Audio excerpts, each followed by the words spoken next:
guitar Fein. That's usually we have scratchy records on this show, but that was a scratchy tape, I guess.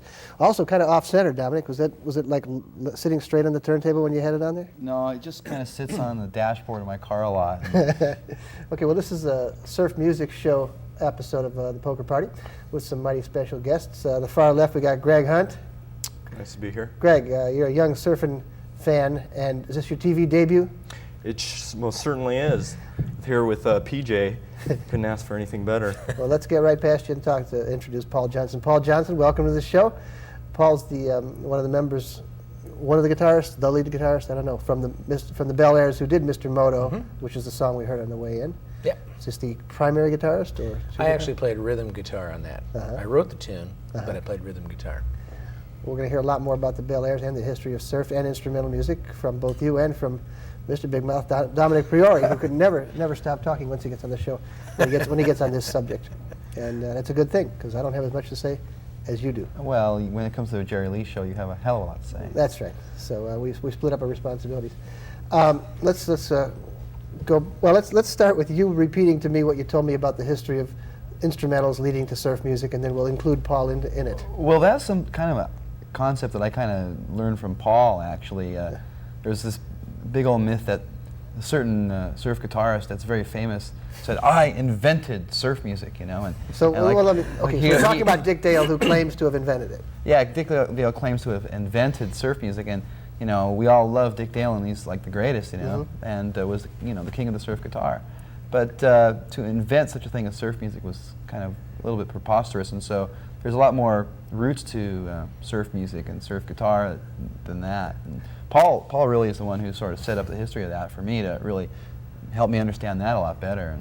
Well, do you know what the progression Dominic and I are talking about? Well, my personal recollection is when we were just getting going in 1961 in the summertime, they were throwing dances. It just was kind of an accident of history that there were just a few instrumental bands around Southern California who were putting on these dances, and the surfers came to the dances, and there was nobody I don't think anybody really had the idea together, hey, let's do this surf music thing, because it was all happening at once.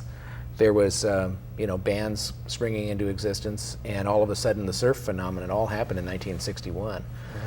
So I remember surfers coming to our dances and saying, "Hey man, your music sounds just like being out on a wave," you know. And I remember one of them even said to me, "You guys ought to make a record and call it the Surfer Stomp."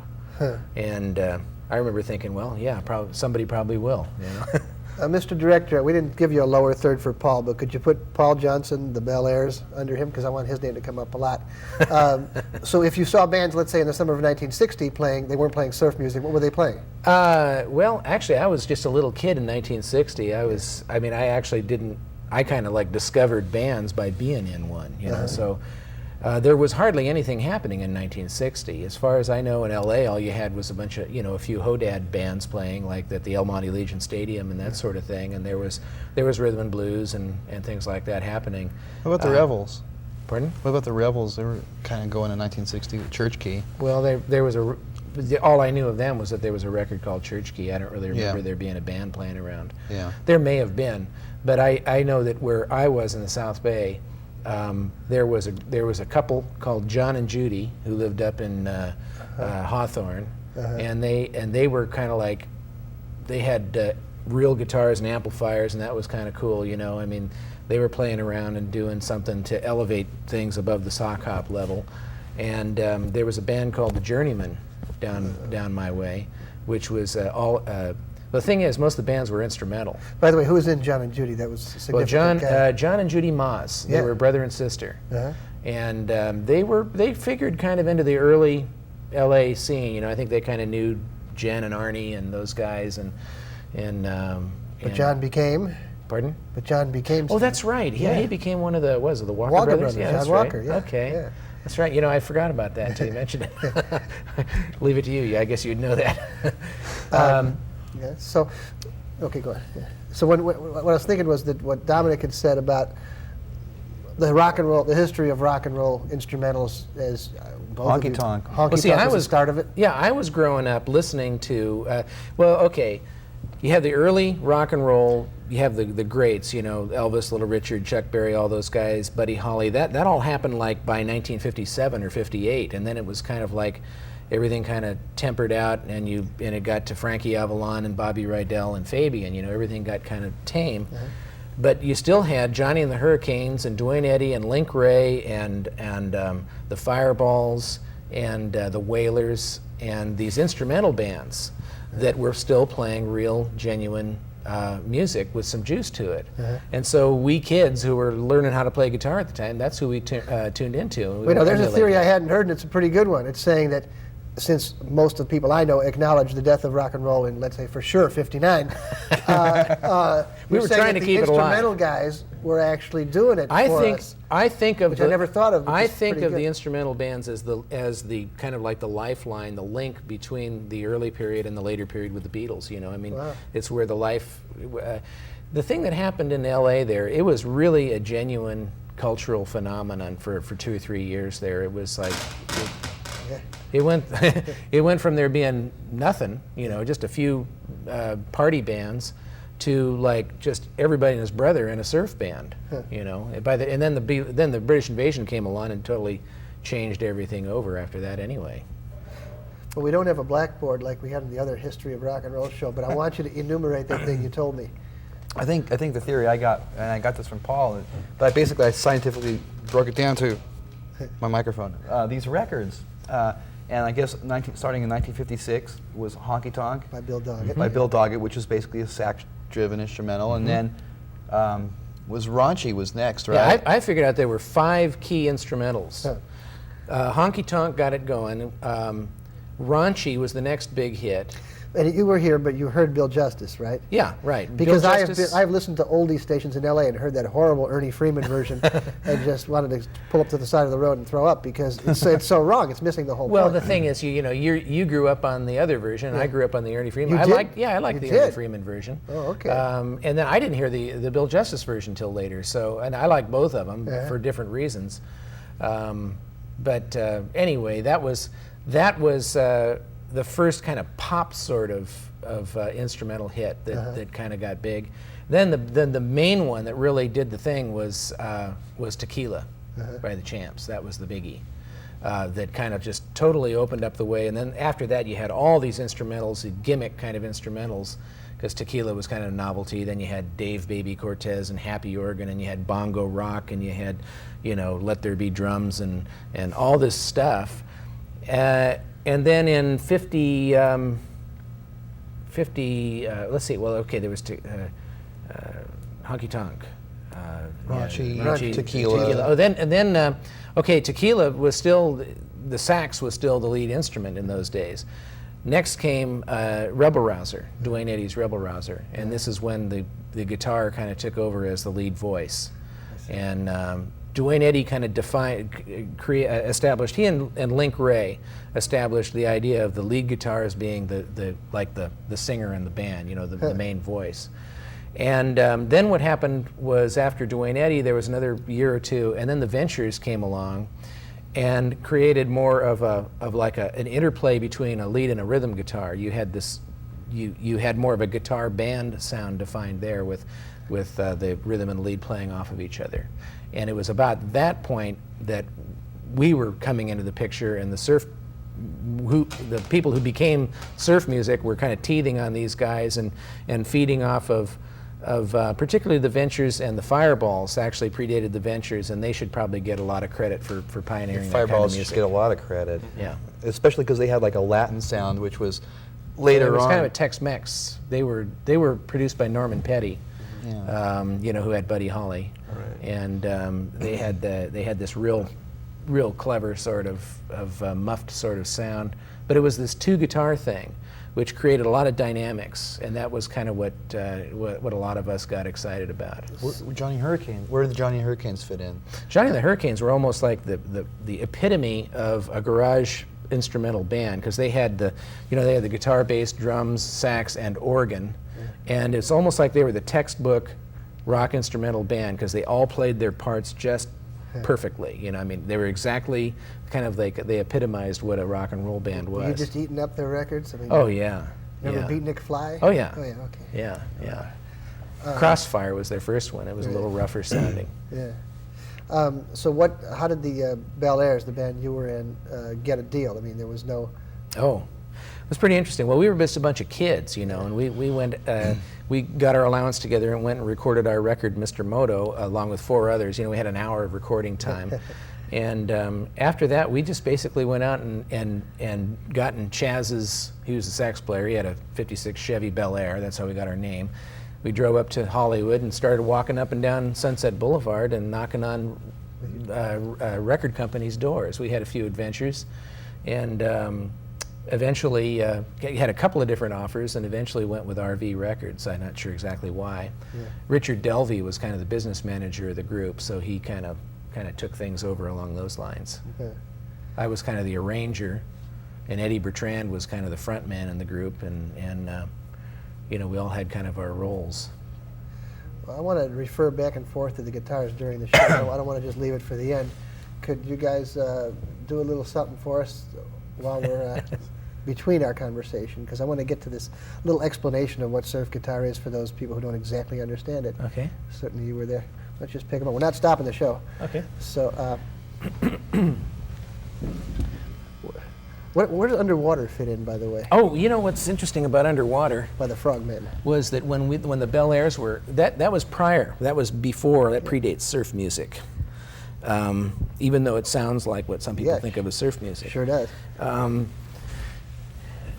That was, I don't know exactly where that came from, but when the Belairs were out looking for a deal, we walked into an office and talked to a couple of guys there who basically asked us if we wanted to be the Frogmen. I see. They said they had this, you know, Underwater was currently a hit record at that time. This was in late '60. And they said, hey, we got this record, we don't have a band to go out and tour, and we're going to be doing more recording. You guys want to be the Frogmen? And So that was a studio band, probably? I don't know. It sounded like a bunch of kids. I don't think it could have been a true studio. I don't think any studio musicians could have played that primitively. So I don't know what the answer to that is. I don't know where the record came from. Nobody has been able to identify who the Frogmen Is that are right? to this very day. And Underwater, whether it was studio musicians or not, no one really knows. But there was a couple of other records by the Frogmen that came out on other labels. Candic's label folded when the Beach Boys came out with Surfin' because they'd sold so many copies of Surfin' and never paid the Beach Boys for that record. So Candic's folded, and then later on you saw these records by the Frogmen on a couple of obscure labels, and there was like 2 more singles, and they were both very good, but they never were hits or anything. One of them was called Tioga, and the other one was called Sea Haunt. Great records. I also recall hearing a version of Underwater that didn't have the gourd on it. You know, Really? the gourd thing, that real, which was kind of like the sound that I think made it a hit, because without the gourd it actually was pretty boring. So was there any crossover between you and Dick Dale at the time? I mean, you were on the beach playing. Was he on some other beach? Yeah, playing? he was playing down at the Rendezvous Ballroom, and I'd say he predates the Belairs slightly. He was already up and going by the time we were starting. And he was older too. Yeah, he was older, and he had, he had a much more dynamic band. We were just a bunch of kids. He had a real high-powered band when we were still just kind of still learning to play. You guys had your own club, though, right? Well, yeah, that was a year or two later. After we had the hit record, we got our own club, in Redondo Beach. But that was by the summer of '62, we had our own club. The summer of '61, we were just throwing a few dances during that summer. But I remember the surfers were always talking about, hey, let's go down to Newport Beach and go to the Rendezvous Ballroom. That was the big thing. It was like Mecca, for surfers to go hear Dick Dale at the Rendezvous. So when we started throwing dances locally, the local surfers hung around and they identified with us and decided, hey, we got our own deal here. Yeah, right. Was reverb invented around 1960 and thereabouts? It came into use in '62. Is that right? So, Let's Go Trippin' is generally considered the first surf hit, and Mr. Moto is usually talked about as the second, and then Bustin' Surfboards was about the third, and it was the first one to use reverb. The Tornadoes. Yeah. So there was like a couple of Let's Go Trippin' and Mr. Moto. I'll guarantee you, I would be really surprised if I know the Belairs had no thought of this being surf music when we made Mr. Moto, and I would be very surprised if Dick Dale was really thinking this is surf music when he recorded Let's Go Trippin'. But after that summer, when the surfers started identifying with it and calling it surf music, then that became the thing. Now, was there a controversy as to which band was the first band to use it live? If there was if there was, I wasn't aware of it.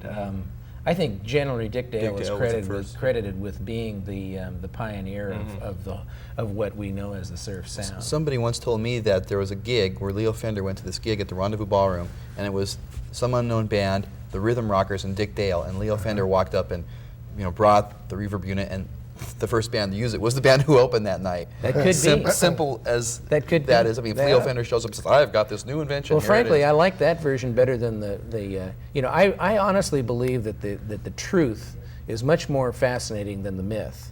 There have been so many stories that have come up and romanticized stories of how this stuff all came about, but none of those stories to me is as fascinating as what I actually experienced and the way it really did come about.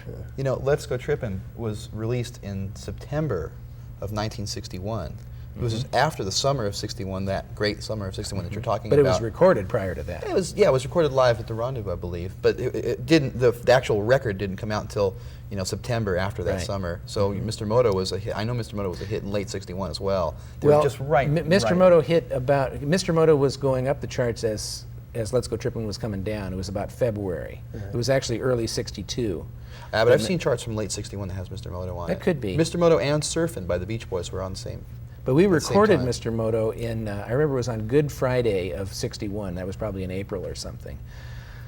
It was quite a while before it came out. I mean, we had several months before we were able to get it out. And the only reason it even got on the air was because we went out and promoted it ourselves. It's just an embarrassing question, but who's Mr. Moto? Well, actually, there were two models of Mr. Moto. One of them was there was an old Japanese detective in the movies played by Peter Lorre called Mr. Moto. And there was also a wrestler named Mr. Moto who was on television all the time, And so it was kind of like, I'm not sure which one was the Did you feel some sort of Oriental vibe that day? Yeah, I think it was just that I don't remember exactly how the tune came about, but I was, experimenting around with kind of like,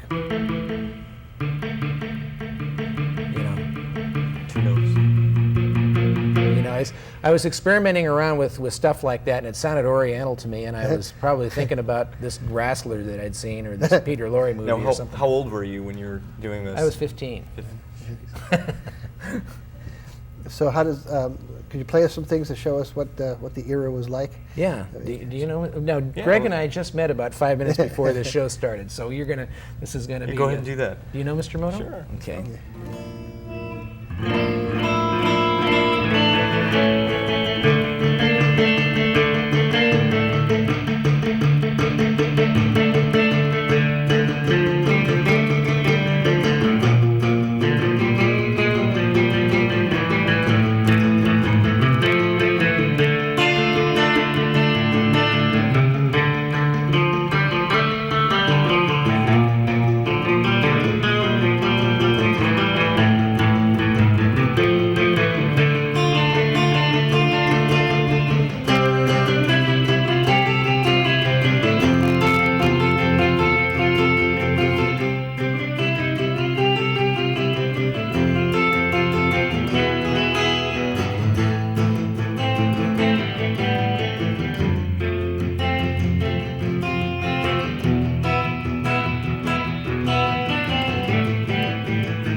There's a drum break in there.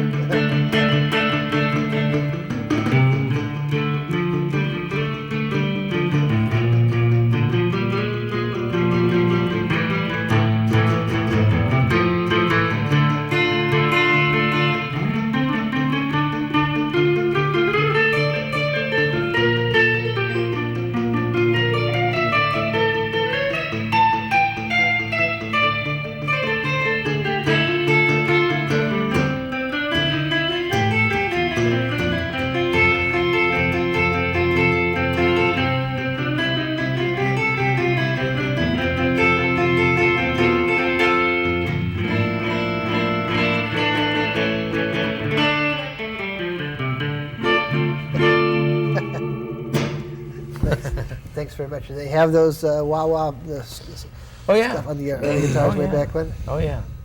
What's the real name for it? It's not a wah-wah, what is it? It's a tremolo arm. Yeah, is tremolo what arm. they called it. How long ago were they putting those on guitars? Oh, well, actually, back to about 56 or 57, I think. Right. The Ventures kind of really popularized the tremolo arm. Was it used in one record particularly? Yeah, I think that Walk Don't Run really, when Walk Don't Run came out, Can you do that to demonstrate where that comes in? The tremolo part? on Walk Don't Run? Yeah. Well, the main place is at the very end where they just go, he just goes, I see. Okay, that's what and I that wanted to became know. kind of a famous lick. You know, there was a bunch of, that's the Walk Don't Run, see, was one of those records where when that record came out, it's like we were stunned, you know, we were just absolutely Can you start it out for us? Oh, sure. You know, when this, I mean, this was just.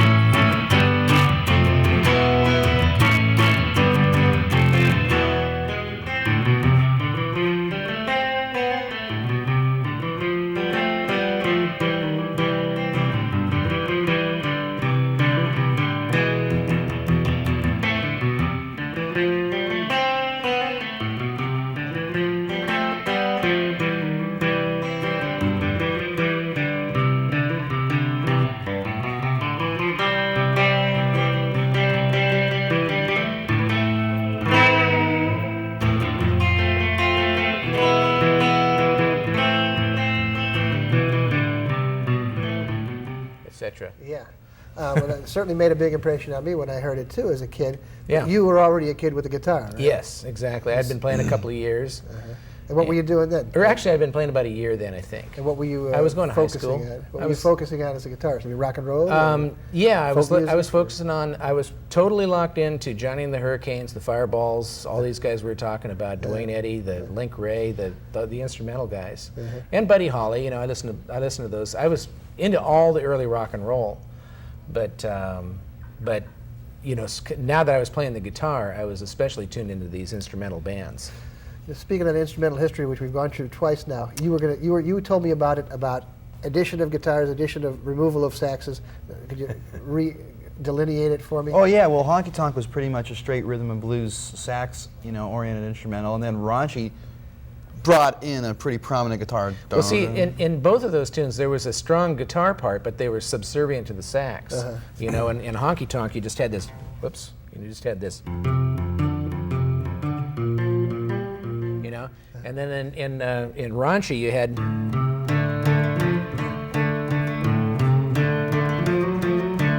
You know, but you had the sax playing the lead over that. Yeah. So the guitar was always like serving Secondary. subordinate to the sax. It was a riff, but not a The- lead. yeah, the guitar was a riff instrument in the early days, and then it gradually became a melodic Then the next instrument. stage was Tequila, Yeah. which then the guitar took even more prominence. Well, About it the took same. again. It took prominence as a rhythm instrument. It was so still it did only take playing a prominence, rhythm part. That's just it. The guitar. It wasn't until late 57 or early 58. You had Link Ray came out with Rumble. Actually, yeah, Rumble was you know just this.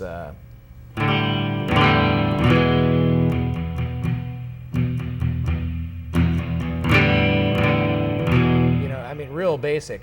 And then you had, you know, Duane Eddy came along. This was the thing that really did it. Was when the first notes of Rebel Rouser.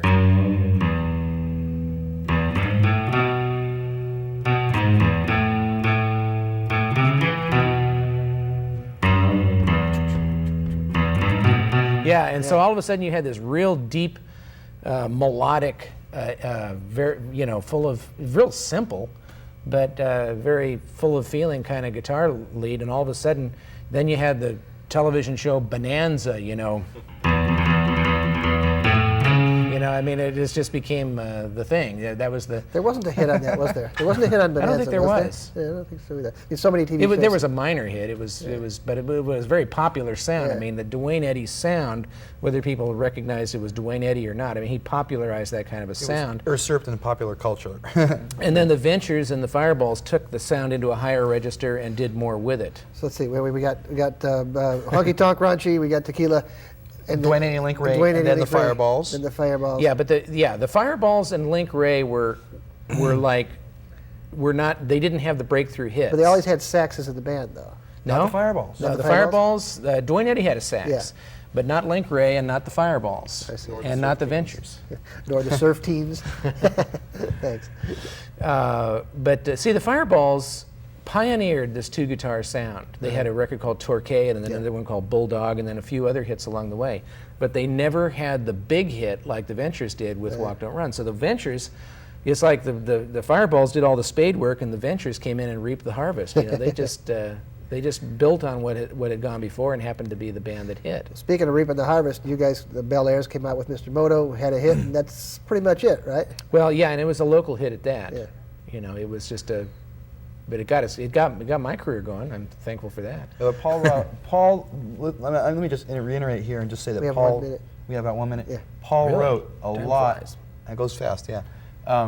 Paul wrote a lot of really great surf instrumentals that became hits for other artists. Like when the Belairs split up, it was like the Byrds splitting off the different factions because Eddie and the Showmen formed out of the Belairs, the Challengers formed out of the Belairs, and the Standells formed out of Eddie and the Showmen. Wow. So it was one of those bands that like blew apart into like a million different good bands. And what ended up happening was Paul was still writing all these songs, and all these other groups were going, well, Paul, we still need your songs. So like Squad Car came out, which was a big By who? by Eddie and the Showmen. Chiflado came out by Tom Starr and the Galaxies, and so on and so forth. So these were all big surf hits that Paul wrote. All right, well, we got to wrap it up. Gee. I got to leave it up to you to riff on something on the way out, but Okay. let's do something, and thanks very much for coming by. Squad car.